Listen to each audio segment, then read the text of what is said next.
Welcome to Seymour from the Front Pew podcast, coming to you from the broadcast studio at Seymour First Baptist Church in Seymour, Tennessee, and featuring thoughts and discussions around loving God, loving others, making disciples, and living the life. I am your host, Tiger Brooks, and now, on to the podcast.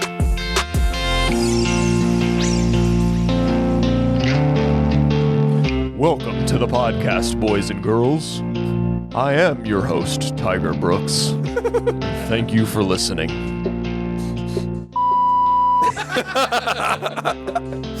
I just wish I could get my voice to drop like that. Oh, he gone. He gone. That's what I was trying to do. Yay! Y'all want to hear some more? Look, watch what we can do. That's what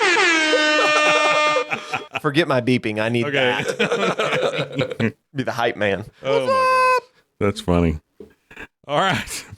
We've lost all restraint here on the And Seymour. now everyone has turned off. It's usually held on by a string anyway. So. All right. So what we are now calling the final episode of season number 1 of Seymour from the Front Pew, we are going to discuss something that is close to the heart of all Southern Baptists, especially this time of the year. Yep. We are going to be reflecting on the, on the Lottie Moon Christmas offering, as also it relates to our cooperative program of Southern Baptist life, and we're going to kind of develop all of those things. But if you've grown up in a Southern Baptist church of any stripe in the last 100 years, you are familiar with Lottie Moon. And every year, you may not know some of the details that we're about to relate to you regarding Miss Lottie, but there is this person named Lottie Moon. It's a real person who lived many years ago, who was a missionary. And we're going to tell you all about her and why we devote a significant amount of resources to the Lottie Moon Christmas offering. And so take it away, Pastor Corey, with everything that he knows from his doctoral work on Lottie Moon. Yeah, he didn't do a lot. He didn't. Wikipedia is helping me out today. So anyway, but again, Lottie Moon, well known because of. I mean, I can think back to whenever I was a kid running through the halls and seeing Lottie Moon posters up. You know, again, I think every church I've ever been a part of has been Southern Baptist, so I always remember Lottie being around in the Lottie cookies. You know, the Christmas cookies that people fix. Did you know that? Yeah. So anyway, Never heard of that. Yeah. Okay. We'll have to the tea cake cookies. A lot of WMUs will fix those around this time of year, whatever else. So we'll have to look into that. So I think that might have been a Smyrna special. No. So I actually had a friend at a church in Mississippi. They gave them out to their whole congregation on Sunday or whatever else, and so just to help support or raise recognition. But Charlotte Diggs Moon was her real name. Born in 1840, December 12th, 1840, and died in December also. So kind of catch, again, the connection with Christmas time of year. What part of the country? She was born in Virginia, I believe, and went to school in Virginia, if not, and was a Baptist family. She went to a Baptist-affiliated seminary actually at like 14 years old. Again, high school and all those things were done differently at that point in time. In 1861, it says, so 21 years old, she received a Master's of Arts degree from a Southern institution. I don't know exactly which one it was. She was well educated. She was a teacher, but had learned Latin, Greek, French, Italian, and Chinese, obviously. And so she was well educated, and says that really grew up in a Christian home, but that she kind of went through a spiritual awakening during college, and again was beginning a career in teaching. And interestingly, it was her younger sister that went to China first. So her younger sister went to China in 1872, she followed in July of 1873. They were both Foreign Mission Board, which is now the International Mission Board. They were both sent as missionaries to China. So Lottie was 32 whenever she went to China, ended up serving over 40 years in China. And so we know, several things from her work there and how hard it was, difficult it was, but that she was dedicated to that work. She was dedicated to being there. And really that just describes a lot of what our international missionaries are. It's who they are. They like she did, felt called to this area of the world. And, I have friends that are IMB missionaries, some that are on the field, some that are back home. And with all of them, you hear their heart for where they've been called to. And that's one of the neat things that I think, we have the opportunity to do missions. As Southern Baptists, we have the opportunity to do missions like nobody else. These missionaries that are called to this area get to go and just dedicate their life there and be there full time, all the time. They're not trying to figure out how to raise money, or they're not having to spend 2 months of the year back in the United States, touring and being at a church every Sunday, or, 2 churches every Sunday, or whatever else, just trying to raise money so they can go back and do what it is they're called to do. As Southern Baptists, we have a sending agency, the best sending agency there is, where we get to send missionaries all around the world who get to go just do what God has called them to do, and that's to reach in and to be a part of the communities and the cultures where they are, and continue to push back lostness. And that's what Lottie did, and that's what we get to celebrate as we do the Lottie Moon Christmas offering. So, yeah.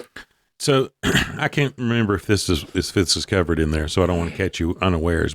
And I don't remember if this was true or if it was just urban legend. But did she not get ill? Yeah. And she did. She made the choice to stay yes. there. Yeah, that's what I thought. Again, I don't know how much it's covered in here, but yeah, what I remember also is that she got ill. She actually was supposed to come home, decided to stay, and then ended up got bad enough that they finally got her to a boat to try to get her home. Again, think travel in the 1870s, early 1900s. But she never made it back home, and I believe died on a boat trying to get back toward home or whatever else. And so I could have some of that wrong, but that's what I remember also. So, yeah. So Lottie gave her life on the mission field, basically, and that is the reason that the Southern Baptists chose many years ago to create a special Christmas offering in her honor. And so Austin's going to kind of break down, we talk a lot about the cooperative program, and you just mentioned the cooperative program. And really, when I talk about cooperative program, especially in the context of like our new member merge, where we are assimilating new members into the church, and you can't ever assume that the people that are coming grew up in a Southern Baptist church. And so we spend a little time talking about all of these things so people will understand why we do what we do. And the cooperative program, as you have just endorsed, is really, honestly, one of the reasons that though I was born in a Southern Baptist church, so to speak, it's one of the reasons I have remained a Southern Baptist, is because it just makes sense. It is Southern Baptist churches of like mind and practice, cooperating by pooling resources to support these missionaries so that they can just concentrate on doing what they're doing. And the number of missionaries that we have supported and sent throughout the years that we have been in existence, and it's just unbelievable, the fact that they can do what they do without all of the weight of how am I going to support myself and how can I feed my family and all these things. And so we give a significant amount of our resources to the cooperative program, and Why don't you break it down for us, Austin? Yeah, so we could talk about this for a very long time, but I think I'm going to try and summarize it as quickly as I can, and I'll leave out a lot, I'm sure, but I'm also going to try and include as much as I can.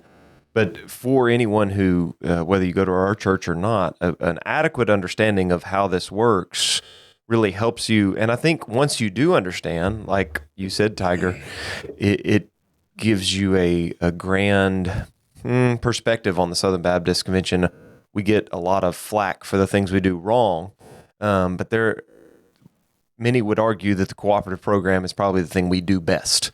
And so just an understanding, whether you have been a Baptist all your life and know these things, or you're fresh to it, or maybe you even go to church, but you don't want to claim the moniker of Southern Baptist yet.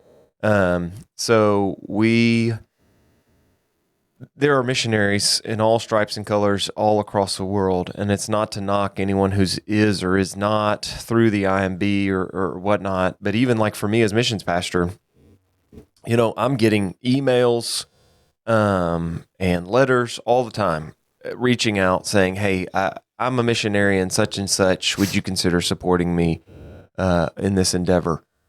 And that's great. But the problem is there's a plurality of that, and I don't know any of these people half the time. And even the ones I do know, we don't know. It takes digging to figure out exactly what they're doing and all those kinds of things. So churches get all that inundated with all that. Now, so what the Southern Baptists decided to do is, hey, let's just all pool our resources instead of having all these people like Pastor Corey was just talking about coming in and needing to take time off and then go to churches specifically and then figure out whether they're actually going to support them or not and how much they're going to support them. We can just give to this pool that supports all of them. So we can talk about tithing some other day, but when you tithe to Seymour First Baptist, the biblical model that we try and encourage people to is to give 10% of your income as a tithe. Now, that tithe comes into our church and gets disseminated amongst many different things. But 9% of that, look, Corey's got the graphic and everything from when he preached it. But 9% of that goes, quote unquote, to the cooperative program from our church. So if you were to give $100 in your tithe this week, then $9 of that goes to the cooperative program. Now, technically, that actually goes to the Tennessee Baptist Convention, and then they forward that to the cooperative program. And Tennessee Baptist keep a certain percentage of that, and then they forward on another percentage. So Tennessee Baptist, their operating budget sends 47.5% to the SBC, to the cooperative program. So of that $100 that you give, 91 of it goes to Seymour First Baptist and how we function here for all our ministries and everything. And then $9 goes to the Tennessee Baptist Convention. Of that $9, $4.28 of that goes to the SBC. And then it gets divided up amongst the IMB, the North America, which is the International Mission Board, the North American Mission Board, our seminaries, our Southern Baptist seminaries, the ERLC, and then operating budget. So in that, again, you gave $100, $3.13 goes to the International Mission Board, or it goes to missions, gets broken down in International Mission Board and the North American Mission Board. So of that $100, eventually $2.16 makes its way to the International Mission Board. And you say, well, that's not much, but you look at the totality of Southern Baptists, and it's 53,000 churches. And your $100 offering, yes, maybe only $2.16 goes, but you're talking millions and millions of dollars. And all of a sudden, we're able to amplify what we do for international missions. So that budget that the International Mission Board then pooling all those resources is what helps them to be able to promote the International Mission Board, run the International Board, and then put missionaries on the field. So, but to supplement that, we do the Lottie Moon Christmas offering. And so instead of all that getting parceled down, we ask for that people give directly to the mission field. So when you give to the Lottie Moon Christmas offering, if you give $100 to the Lottie Moon Christmas offering, it goes directly to the international missionaries and their needs. So some of that can go different ways, but a good example is if I'm a missionary in, I don't know, pick a country. Kenya. If I'm a missionary in Kenya, then there are monies that I have petitioned for with the Lottie Moon Christmas offering. And let's say my ministry needs a van. Well, some of those Lottie Moon dollars would go towards me being able to get that van to be able to do the ministry that I need. Now, there's a million other things, but when you break it down, Pastor Corey even just pulled it up. You're talking the entirety of the Lottie Moon Christmas offering goal is in the neighborhood of just shy of $200 million. And so that going to all those missionaries who are on the field, who are being supported, it funds so much. Now we ask, and I think I can say this, we ask that that is not a tithe, that's an offering. And so I think that's to get off on a sidetrack, to understand that there's a very big difference between those two things. A tithe is just an automatic, right? When you give a tithe, that should just be automatic off of the wages. An offering is something above and beyond. So you hear us talk about offerings, the Lottie Moon Christmas offering, the Annie Armstrong Easter offering, the Golden Offering for Tennessee Missions. We'll do an offering above and beyond for building campaigns or whatever it may be. An offering is something above and beyond your tithe. So the tithe is automatic. An offering is out of the overflow. And so just as you look at your how you give, we really would love for you to consider giving to the Lottie Moon Christmas offering, but also understand that's not your tithe. That is a tithe is a biblical mandate. And again, to chase that for me and Corey, all of y'all could probably do this way better than I can, but in my estimation of how this works, one of the greatest things as a 21st century American that can become a god to you is your finances. Mm-hmm. And the 10% tithe is a way to keep you personally understanding that money is not your God. And it's enough to hurt. It's enough when you look at your paycheck or whatever, 10% should be enough for you to feel it. But it's to remind yourselves that this is from the Lord. And we could chase that bunny rabbit for a really long time, but I would encourage all of you to give 10% tithe. But then an offering is above and beyond that. So as the Lord has blessed you, or just as you feel convicted, then you give out of that extra to go to things that you really see the need. And I would say that the Lottie Moon Christmas offering is one of those great needs, because you're going to see direct impact in missions all across the world. Mm-hmm. And not all of us can go to Kenya. Not all of us can go to Guatemala, but you can give to those efforts that are happening in those countries and know that it's going directly to the source of the need. So that's my soapbox for a while. A couple things that I would say, just to kind of flesh out a couple things that you had mentioned.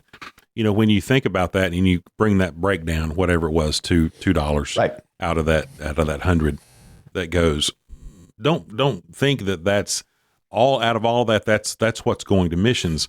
Truthfully, you know, the part that goes to the Tennessee Baptist, that's going to support missions. Right. It's going to support gospel ministry.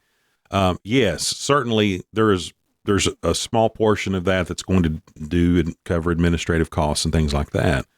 But don't be mistaken to think that that's the only part of your tithe that's going to support a missionary. There's much more going out to support that. That's a good point. And also, same thing with just the local church. Your tithe goes to do missions right here in Seymour. Yeah. You know, when the things we do that are missions oriented, and it comes from your tithe. It feeds our families. And it feeds our families. Yeah, that's true. So, and the other thing I would say about a tithe, and I don't want to step on Pastor Corey, but you know, one of the things that we talk about again in New Member Merge is people kind of get sideways when you talk about money, and tithing and offering and things like that. And I don't put anything hard and fast in my helping to relate that. I just simply say, look, some people will say tithe is an Old Testament. That's an Old Testament model. we're not under the Old Testament. We're in the New Covenant, and so that goes away. And I'm not supposed to tithe. Some people have that opinion. Well, I would just simply say I would argue that Jesus supported the tithe. Right. He never spoke against the tithe. And in fact, he encouraged his own disciples to tithe. He even produced a tithe that they could then pay. But if you want to take an Old Testament or a New Testament approach, then you're going to have to up your ante, because we get into 50% and even 100%. If you have 2 cloaks, give one away. So we can argue about that all we want, but I simply say to people, look, tithing is a biblical model, and I would say that it is Christianity 101. It's just the base level of giving.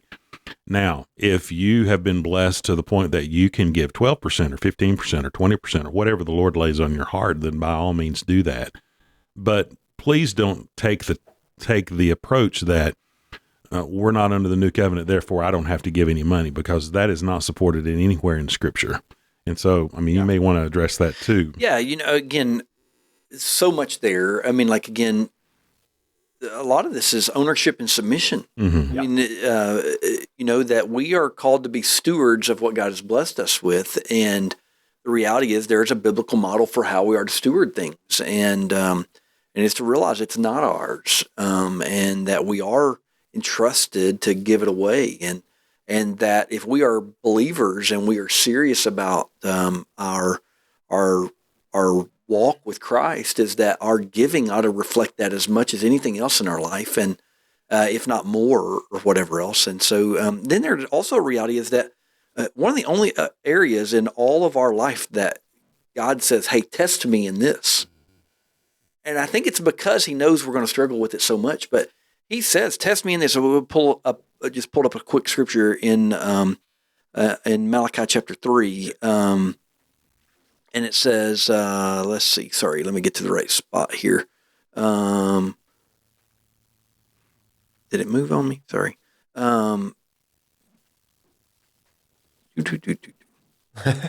Sorry, there we go. Sorry. My page had changed there. But moving on down to verse 10, it says, bring the full tenth into the storehouse so that there may be food in my houses. Test me in this way, says the Lord of armies, and see if I will not open the floodgates of heaven and pour out a blessing for you without measure.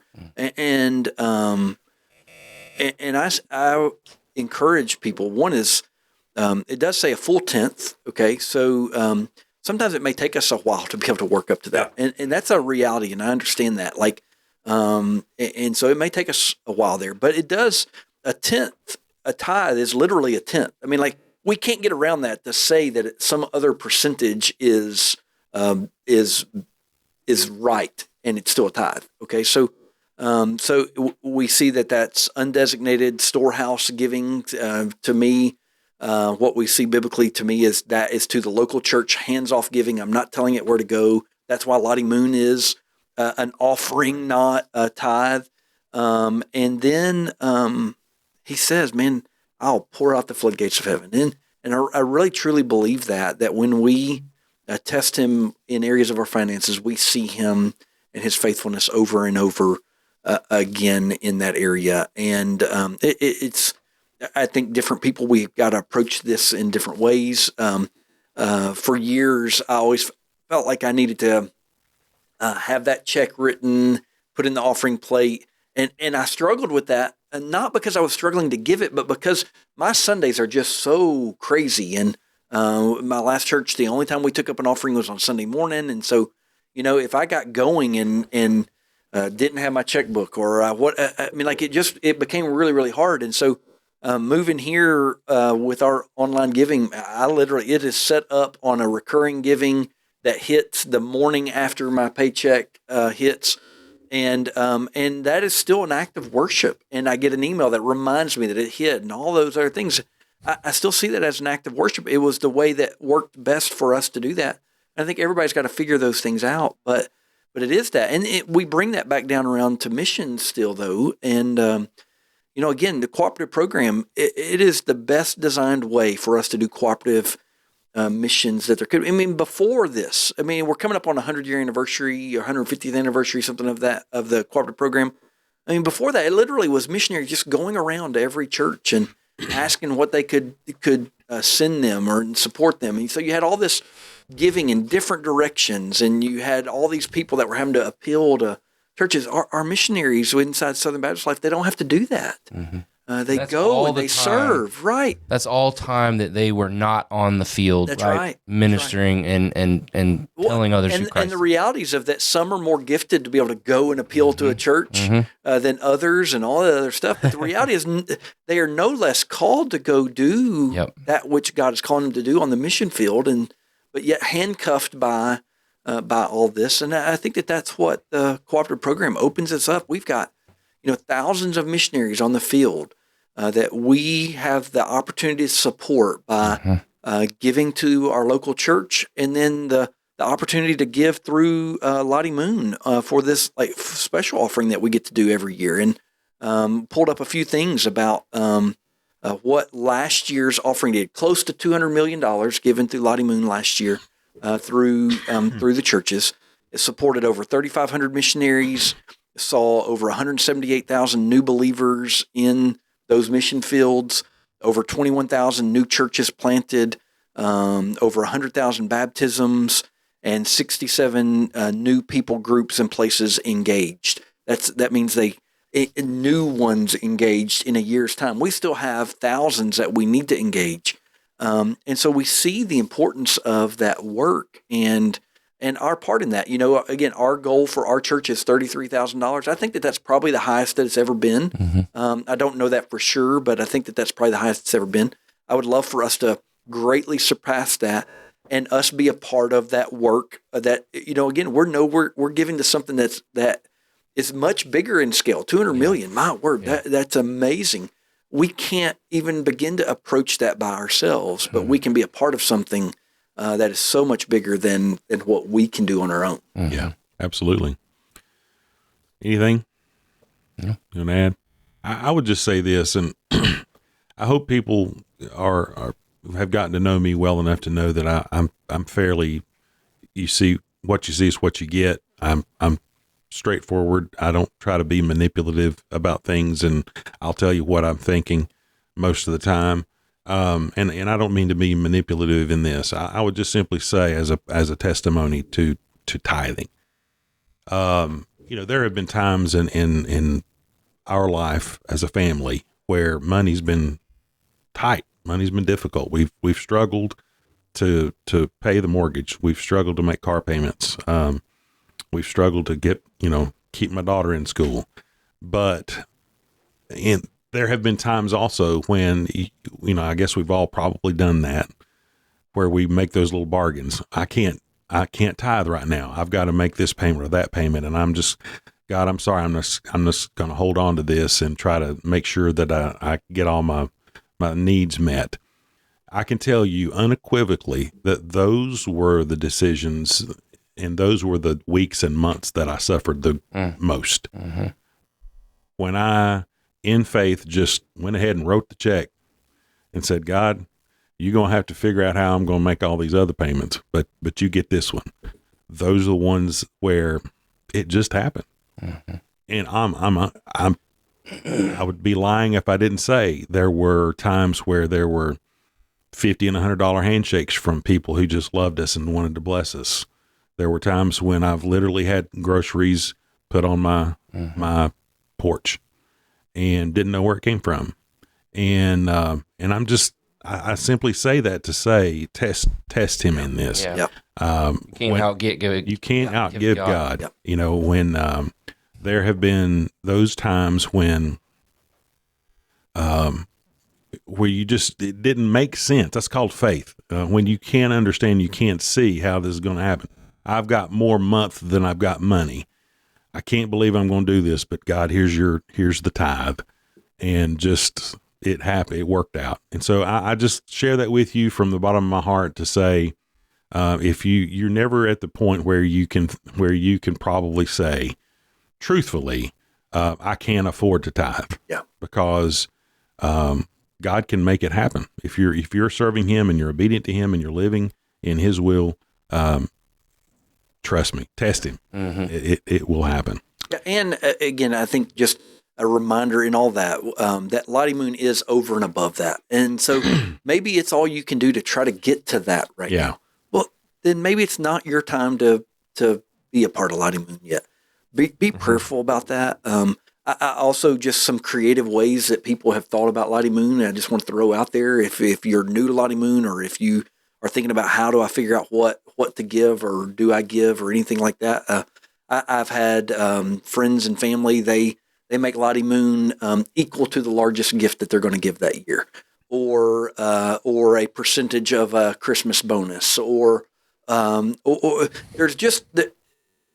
I want to encourage you to think about Lottie Moon and how or what you can give in that. There's not a right or a wrong. That's not what I'm saying, but that we give intentionality to how we think about it, to what we do, to it being represented in our thoughts during the Christmas season.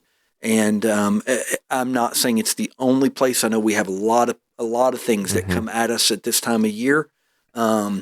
It is significant, and it does a great work to put to resource our missionaries that are on the field, and we can say with confidence that 100% of that is not going to any administrative cost. It's not funding a building in the United States. It is going to do ministry and missions around the world. And man, I'm thankful that we have the IMB. Yeah. You know, I think too, this is a time where we spend so much time giving. This is the giving season. Yeah. But as a dad, I'm constantly teaching my kids that giving is not about what you're getting. Yeah. It's about giving sacrificially, giving without any expectation that you're going to receive something back. And you know, we are in a season. I'm not advocating that you take gifts away from your kids or anything like that. But I think I remember growing up as a kid in a Southern Baptist church, and I remember hearing and talking about Lottie all the time, but I really had no idea. I genuinely didn't even know what it was until I was older and started hearing and understanding that side of it. But I think it's an opportunity even for us as Southern Baptist families, and to say to our kids, hey, you know, we're going to do this, and to involve your kids in that aspect of giving, and because it opens their mind to beyond their doors, their home, their town. This is why we're doing this. We're doing this because there are people in other countries that don't know who Jesus is, and we want to take part in helping them know who Christ is. And you might be surprised that how many kids may actually say, well, Mom, don't get me this gift so that we can give to this. I mean, how much of a blessing would that be in the life of a family, to see your kids opening and recognizing to say, hey, Mom, I want people to know Jesus, and if that means I don't get a gift this year, let's do that. I mean, the blessing that can come out of that. That's a great point, and that's good coming from our family pastor. Yeah, That's very good. It's like you have a job. I want to give just one more reminder as we wrap up, is that we are fully transparent over our budget, over our finances, over where money goes and what it does, all of the time. So if you're new to our church, if you are wondering what this does or what that does, or how does this get paid for, or any time that you have questions or concerns, you're always welcome to come and ask them. And you can ask them to any of our staff, to our treasurer, to our budget and finance committee. We will do our best to help you understand those. And you know, I look at our budget at times and I say, well, man, this isn't quite where I want it to be, or whatever else. But man, it is a work in progress that God is blessing in our church, and that we've been able to see some great movement in, and what we do and how we approach those things. And so we are excited about what God is doing in all of that. It doesn't mean that everything is exactly where we want it to be, but I'm excited that as He works and moves in our church, and we see people saved and people reached and all those types of things, we are also seeing that filter down and filter through the budget and the finances and those types of things inside the life of our church. And so do want you to know that is a transparent area for us. We are welcome. We welcome questions and are open to talking about that anytime you have a concern or a question on those things. And I think if you are still listening, you've made it through this whole podcast. And we started talking about Lottie. We wound up spiraling out and talking about tithe for a long time. But we're challenging all believers to be faithful in the tithe, to understand the whole aspect or the whole premise of it's the Lord's money, of being faithful in that. It's easy to think, especially if you didn't grow up in church or anyway, it's easy to seem like churches are just asking for money.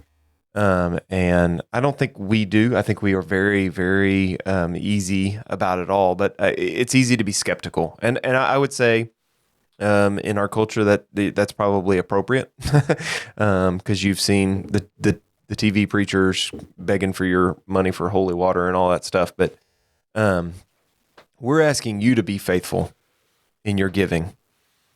And we're going to be faithful in the stewardship thereof as a church. And I think that's kind of what you're getting at. We're not going to hide things from you. It's full circle faithfulness. Yeah, so that's right. Very good. And with that, we come to the close of our final episode of season 1 of Seymour from the Front Pew. Again, we thank you for listening. God bless you and have a wonderful Christmas. And again, as always, as you come into the Christmas season, if something comes to your mind and you want to hear us talk about it coming up in our second season, launching out in January, then do send us an email to the email address you're about to hear, and we would love to add that to the list. And so we thank you, and God bless you, and let's tell them bye, fellas. Merry Christmas. Ho, ho, ho.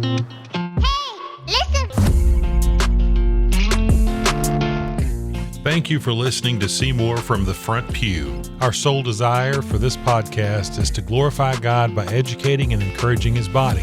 If you would like to learn more about anything you've heard today, feel free to reach out by email at staff@seymourfbc.org or by visiting our website at seymourfbc.org. If you're located near our community and do not have a church home, come worship with us at 10:15 a.m. on Sunday morning. Until then, we pray God's richest blessings on you and yours as you love God, love others, make disciples, and live the life.